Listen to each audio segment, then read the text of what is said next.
Good morning, everyone. Jeffrey here again. This time it came to me. More sawmill stuff. I have no idea what make this is. What really intrigues, getting it from my brother-in-law. What intrigues me is the carriage. I don't know how those head blocks work with these levers. It moves part of it up and down, and it looks like there's a hook here that can come out. Like it would also hook the log from the bottom somehow. Some of you sawmill people out there might know what that does.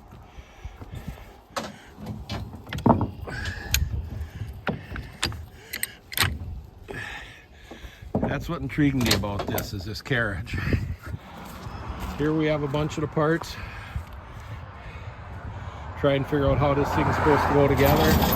And some of it I can see has been modified from original. I got 3 blades, more parts, and a power unit. My brother-in-law and his son, they headed home after unloading all the sawmill parts. There isn't a complete sawmill here. There aren't quite enough parts to assemble a whole sawmill, but I'll show you what I have. He acquired this about 5 years ago, and we found him an international T340 crawler with a backhoe on it, and the man had sawmill parts, and he kept it stored inside for the last 5 years. Now he needed some room, so I acquired it. And what got my interest were these head blocks or knees. I don't know the exact word for them. When I first saw them with these levers on here, I knew they were somewhat different than the ones that had the dogs that dropped and lever that locked. As you can see, I got a complete carriage. That's the most interesting part. I got a power unit that was built out of a GMC 6-cylinder with an HEI in it. I actually got 78 feet of track, and here's a drive that was made to run it with a belt off a PTO shaft of some sort. There's some gear, reversing gearbox. I don't know what that was being built for. Maybe for a more modern way of reversing the carriage.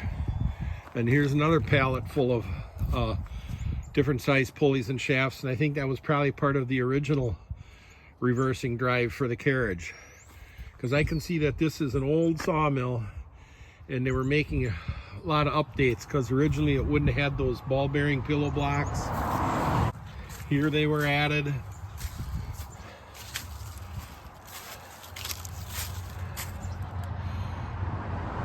As you can see, this is all new machine work. So I think what someone was doing was rebuilding a sawmill with some updates, and they were, but you know it's old, because this is the drum with the cable wraps around for driving the carriage, and that's wood. But what really got my interest were these, was the set works here. And see, it looks like a dog from the bottom here. It looks like a dog from the bottom here, and then one from the top. And I figured out how that works. Looking in a book he has about old sawmills that he acquired, I come to find out those are Knight Ideal Duplex sawmill dogs. So I figured out how they work, and I want to get a little log on here to show you how they work.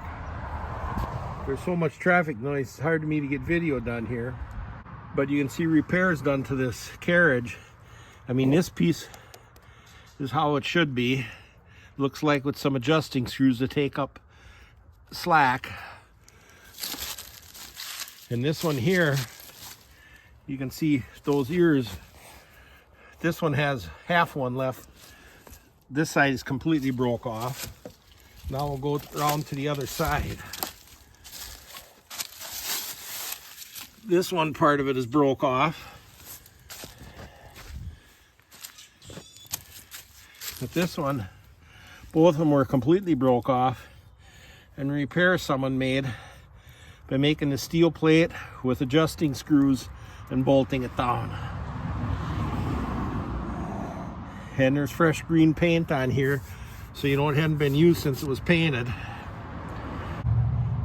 So that tells me the story that someone was in the process of rebuilding this and making a few improvements, like those pillow block ball bearings. So now I want to show you how these dogs work and the way I figured out what they are. Going through this circular Sawmill book he gave me, I found this picture, and it mentions Knight patent dogs. Well, being capitalized, I knew that was probably the name brand, so I googled that, and this is what I find: Knight Ideal Duplex dog, and it's exactly what we have here. And this comes from an ad from, it says 1922. I knew it was old because it doesn't have like the cam lock I've seen on all of them to lock the dog. This is actually threaded, and it tightens the thread against it, which would be slower than a cam lock. And these must not be the original dogs, or they're just worn because they're too thin and the screw doesn't go in far enough to tighten it. So I'm going to see if you can loosen this. It's threaded on the end, and see if you can adjust that handle to make it screw in a little farther to tighten that. Let's see if that'll work to adjust that so this dog will get tight.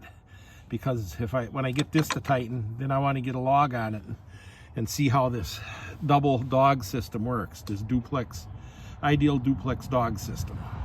Now there may be continued traffic noise, but I try backing off this lock nut and seeing if I can adjust it.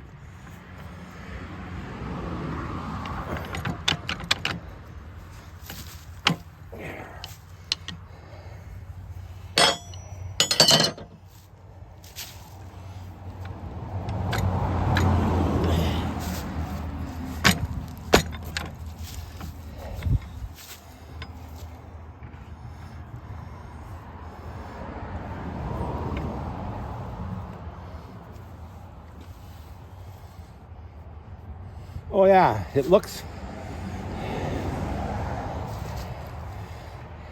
as though this screw is adjustable into this part.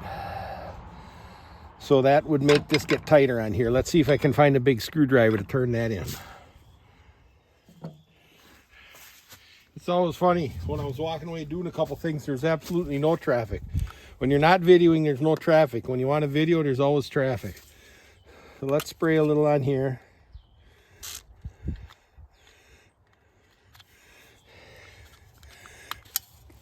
And see if we can get that adjuster bolt to go in.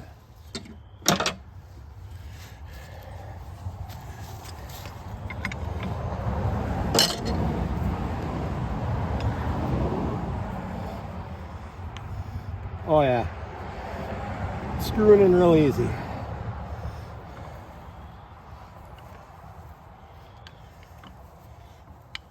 Now let's see where it gets tight, because you have to have it so it's getting tight just as it's going down. I think I'm gonna turn it in just a little bit more.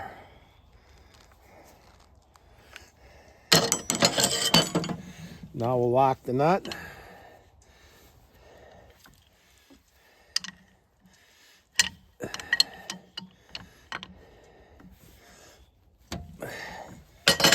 Now there, the dog can be moved. Now you bring it around and lock it.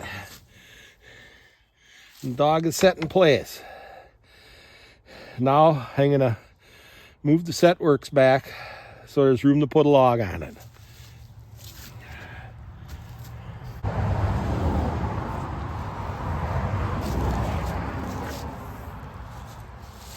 There, now I think I got the camera set so you can see the set work. This would be moving it back. This would be pulling it, feeding it.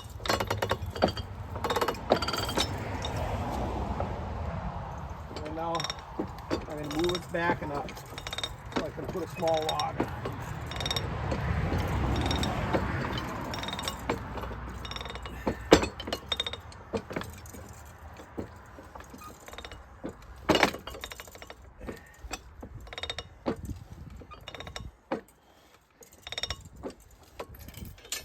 I think that'll do.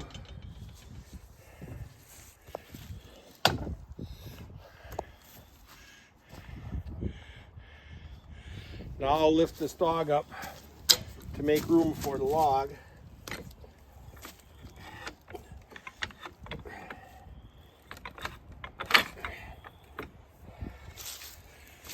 Now we'll go bring a log around. Now I'm going to attempt to set an actual log on it to see how the duplex log dog actually works.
Now I'll get you set up where you can see it work as I lock the log in place, as I dog the log in place.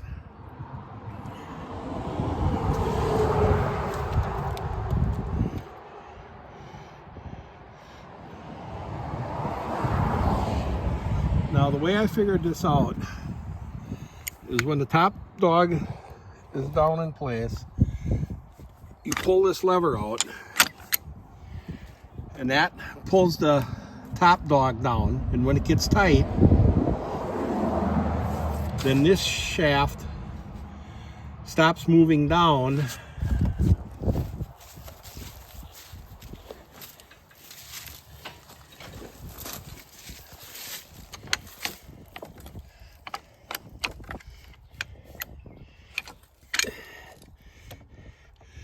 and when that stops moving down, this will push up and push out the lower dog and make it lock into the log. So I'm going to see how it works.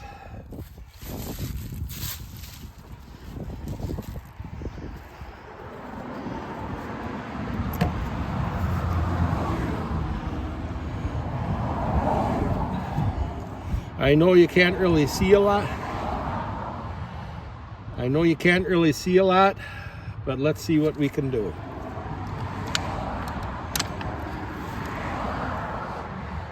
See, at this point, it's locked the top one.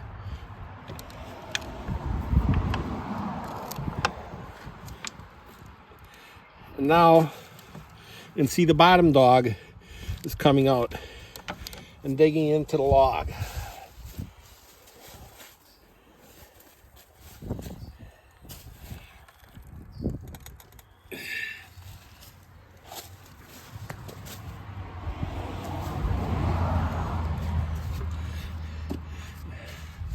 And voila.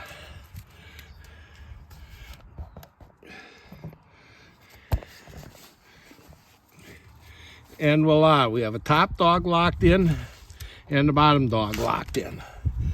So it's pretty slick, I think. So, I'm by no means a sawmill man, at least not yet. I've never run one, I've never fully put one together, but I'm learning as I go here.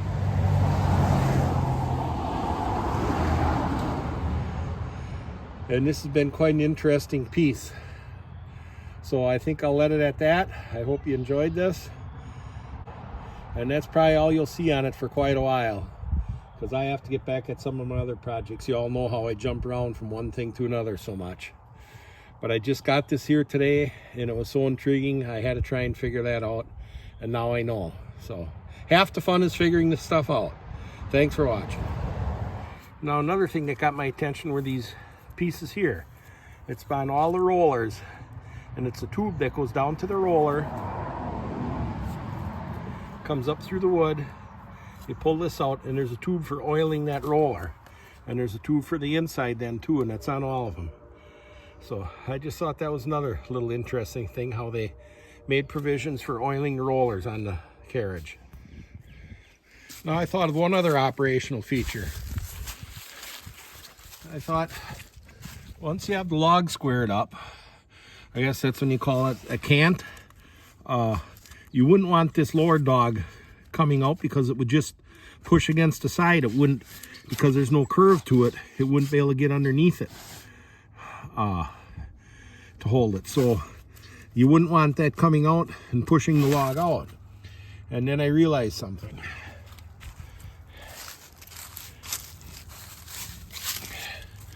This is a latch, and that latch keeps the lower dog from coming out. When you put a new log on, you squeeze the handle, it lifts this up, grabs that latch, and it pulls that out, and that allows the lower dog to move up to catch the log.